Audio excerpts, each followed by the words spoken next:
اعوذ باللہ من الشیطان الرجیم بسم اللہ الرحمن الرحیم۔ شروع اللہ کے پاک نام سے جو بڑا مہربان اور نہایت رحم کرنے والا ہے۔ سرور کونین صلی اللہ علیہ وسلم کے پیارے غلاموں، السلام علیکم۔ حضرت سیدنا عبدالقادر جیلانی المعروف حضور سیدنا غوث اعظم رحمت اللہ کا شمار ان نابالغ روزگار اولیاء اللہ میں ہوتا ہے جن پر بلا شبہ حضور نبی کریم صلی اللہ علیہ وسلم کو اپنی امت میں سب سے زیادہ فخر ہے۔ حضور سیدنا غوث اعظم رحمت اللہ نجیب الطرفین سید ہیں اور آپ رحمت اللہ کا سلسلہ نسب والد بزرگوار کی طرف سے حضرت سیدنا امام حسن رضی اللہ عنہ اور والدہ کی طرف سے حضرت سیدنا امام حسین رضی اللہ عنہ سے جا ملتا ہے۔ حضور سیدنا غوث اعظم رحمت اللہ سلسلہ عالیہ قادریہ کے بانی بھی ہیں اور آپ رحمت اللہ اپنی عبادت و ریاضت میں یکتا و بے مثل تھے۔ آپ رحمت اللہ نے حضور نبی کریم صلی اللہ علیہ وسلم کے فرمان پر واضح تلقین کا آغاز کیا اور آپ رحمت اللہ سے اکتساب فیض کرنے والوں میں انسانوں کے علاوہ جن بھی ہیں۔ حضور سیدنا غوث اعظم رحمت اللہ نے اپنی زندگی کا بڑا حصہ عبادت و ریاضت میں بسر کیا اور شادی نہیں کی۔ پھر حضور نبی کریم صلی اللہ علیہ وسلم نے خواب میں آپ رحمت اللہ کو شادی کا حکم دیا اور آپ رحمت اللہ نے شادی کی۔ آپ رحمت اللہ کی اولاد پاک دنیا کے کئی ممالک میں آباد ہوئی اور دین اسلام کی تبلیغ کا فریضہ انجام دیا۔ حضور سیدنا غوث اعظم رحمت اللہ کو یہ شرف بھی حاصل ہے کہ آپ رحمت اللہ پیرانے پیر ہیں اور آپ رحمت اللہ کا فرمان ہے کہ تمام اولیاء اللہ کی گردنوں پر میرا قدم ہے۔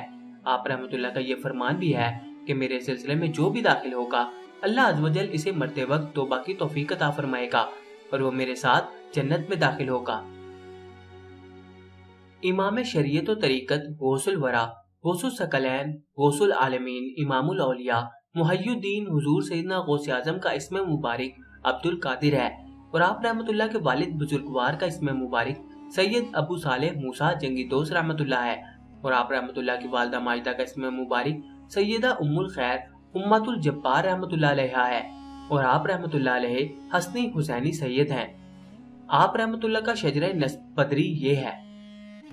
حضور سیدنا غوث اعظم حضرت سیدنا عبدالقادر جیلانی رحمت اللہ علیہ بن حضرت سید ابو صالح موسیٰ جنگی دوست رحمت اللہ علیہ بن حضرت سید عبداللہ رحمت اللہ علیہ بن حضرت سید یحییٰ علیہ رحمت اللہ بن حضرت سید داؤد رحمت اللہ بن حضرت سید موسیٰ ثانی رحمت اللہ بن حضرت سید عبداللہ رحمت اللہ بن حضرت سید موسیٰ الجون رحمت اللہ بن حضرت سید عبداللہ محض رحمت اللہ بن حضرت سید امام حسن مسنا رحمت اللہ بن حضرت سیدنا امام حسن رضی اللہ تعالیٰ عنہ بن حضرت سیدنا علی المرتضیٰ رضی اللہ تعالیٰ عنہ۔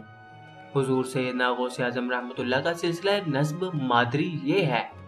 حضور سیدنا غوث اعظم حضرت سیدنا عبدالقادر جیلانی رحمت اللہ علیہ بن حضرت سیدہ ام الخیر امت الجبار رحمت اللہ علیہ بنت حضرت سید عبداللہ سومئی رحمت اللہ بن حضرت سید ابو جمال الدین محمد رحمت اللہ بن حضرت سید محمود رحمت اللہ بن حضرت سید ابی العطاء عبداللہ رحمت اللہ بن حضرت سید کمال الدین عیسیٰ رحمت اللہ بن حضرت سید علاء الدین محمد الجواد رحمت اللہ بن حضرت سید امام علی رضا رحمت اللہ بن حضرت سید امام موسیٰ کاظم رحمت اللہ بن حضرت سید امام جعفر صادق رحمت اللہ بن حضرت سید امام محمد باقر رحمت اللہ بن حضرت سید امام زین العابدین رضی اللہ تعالیٰ عنہ بن حضرت سیدنا امام حسین رضی اللہ تعالیٰ عنہ بن حضرت سید علی المرتضیٰ رضی اللہ تعالیٰ عنہ۔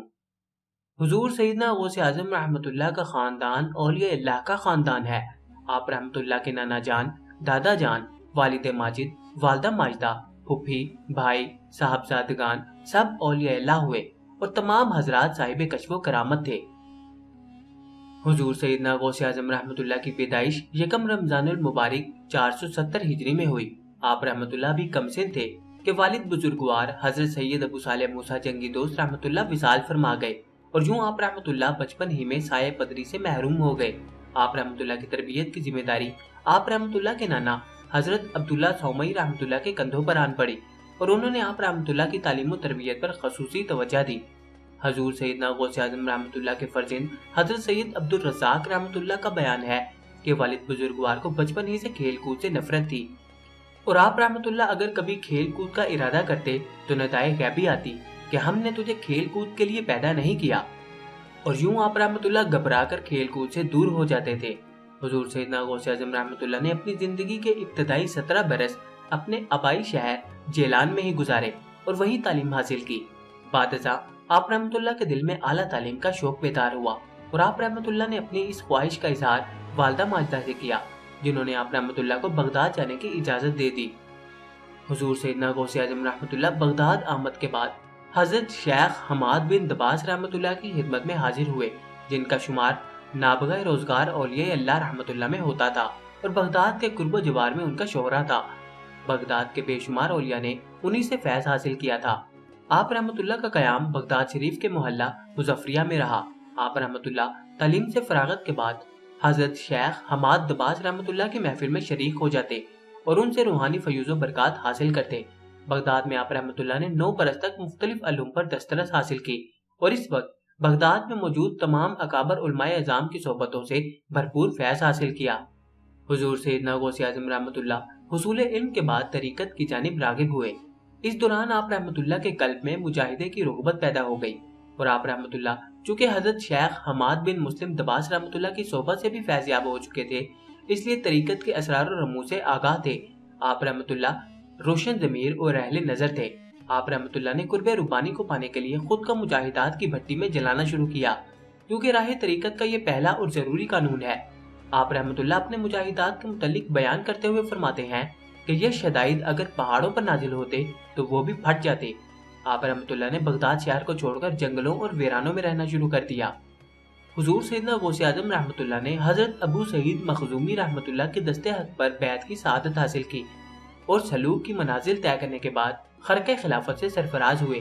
آپ رحمۃ اللہ نے بغداد میں ایک مدرسے کی بنیاد رکھی اور اس مدرسے میں آپ رحمۃ اللہ بطور مبلغ، مفتی، معلم اور روحانی پیشوا کے فرائض انجام دیتے تھے۔ آپ رحمۃ اللہ کے خطبات لوگوں کی زندگیاں بدل کر رکھ دیتے تھے۔ آپ رحمۃ اللہ کے دور میں تمام علماء فقہا آپ رحمۃ اللہ کی عظمت اور علم کے قائل ہو چکے تھے اور دور دراز کے علاقوں سے لوگ کثیر تعداد میں آپ رحمۃ اللہ کی خدمت میں فتاویٰ کے لیے حاضر ہوتے تھے۔ آپ رحمۃ اللہ لوگوں کے پیچیدہ سے پیچیدہ مسائل کا فوری شرعی حل انہیں بتا دیا کرتے تھے۔ حضور سیدنا غوث اعظم رحمۃ اللہ کے ازواج مطہرات کی تعداد 4 ہے۔ آپ رحمۃ اللہ کے ازواج کے نام ذیل ہیں۔ نمبر 1 حضرت سیدہ بی بی مدینہ رحمۃ اللہ تعالی علیہا۔ نمبر 2 حضرت سیدہ بی بی صادقہ رحمۃ اللہ علیہا۔ نمبر 3 حضرت سیدہ بی بی مومنہ رحمۃ اللہ علیہا اور نمبر 4 حضرت سیدہ بی بی محبوبہ رحمۃ اللہ علیہا۔ روایات کے مطابق حضور سیدنا غوث اعظم رحمۃ اللہ کے ان 4 ازواج سے 27 بیٹے اور 22 بیٹیاں تولد ہوئیں۔ آپ رحمۃ اللہ کے بیٹوں کے علاوہ آپ رحمۃ اللہ کی بیٹیوں نے بھی تصوف کے میدان میں اعلیٰ مقام حاصل کیا۔ آپ رحمۃ اللہ کی تمام ازواج آپ کا بے حد ادب کرتی تھی اور آپ رحمۃ اللہ کی ہر ضرورت کا خیال رکھتے تھے۔ آپ رحمۃ اللہ اپنی بیویوں کا خاص خیال رکھتے اور اپنے ذمے ان کے واجب حقوق میں کبھی کوتاہی نہ کرتے تھے۔ حضور سیدنا غوث اعظم رحمۃ اللہ کی عمر مبارک 91 برس ہو چکی تھی۔ آپ رحمۃ اللہ نے اپنے گھر والوں کو اپنے وصال کی خبر دی تو سب کی آنکھوں سے آنسو جاری ہو گئے۔ آپ رحمۃ اللہ اب علیل رہنے لگے تھے۔ آپ رحمۃ اللہ کی ذات بابرکات کا فیضان جس سے ایک عالم سے راب ہوا تھا، اب اس کے جانے کا وقت آ چکا تھا۔ آپ رحمۃ اللہ نے اپنے صاحبزادے حضرت سید عبد الوہاب رحمۃ اللہ سے فرمایا کہ تم مجھ سے دور ہو جاؤ، کیونکہ میں بظاہر تمہارے ساتھ ہوں مگر میرا باطن اللہ کے ساتھ ہے، اور اس وقت کچھ لوگ یہاں تشریف لانے والے ہیں، تم ان کے لیے جگہ فراخ کر دو۔ حضور سیدنا غوث اعظم رحمۃ اللہ نے وصال سے قبل کلمہ طیبہ کا ورد کیا اور پھر اللہ اللہ کی تسبیح پڑھنا شروع کر دی اور اس کے ساتھ ہی اپنی جان مالک حقیقی کے سپرد کر دی۔ آپ رحمۃ اللہ کا مزار پاک بغداد شہر کے وسط میں واقع ہے اور یہ وہی جگہ ہے جہاں آپ رحمۃ اللہ نے مدرسے کی بنیاد رکھی اور درس و تدریس کے لیے مسند ارشاد پر متمکن ہوئے۔ آپ رحمۃ اللہ کے دربار سے ملحقہ بے شمار مریدین اور ارادت مندوں کے مزارات بھی ہیں۔ بے شمار لوگ روزانہ آپ رحمۃ اللہ کے مزار پاک پر حاضر ہوتے ہیں اور روحانی فیوز و برکات سے مالا مال ہوتے ہیں۔ جزاک اللہ۔